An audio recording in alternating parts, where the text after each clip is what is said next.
Tim here from YourSix Studios. Today in this video I'm going to show you how to increase the sound of your phone calls on your Android phone.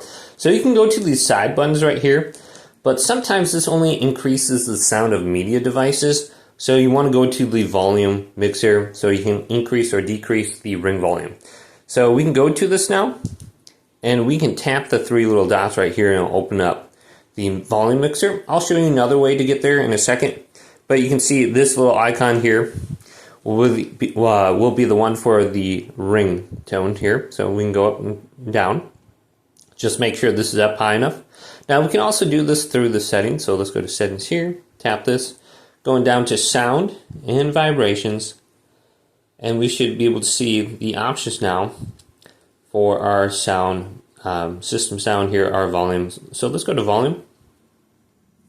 Then we can see our ringtone right here. You can see the symbol related to this. So most of the time your phone will just be set by default to the side here for media, except when you have a phone call, you can actually increase the ringtone when you're on the phone call right here. So just do it right here and you should be good to go. What does this sound? I'm not sure, but hopefully this video did indeed help you out.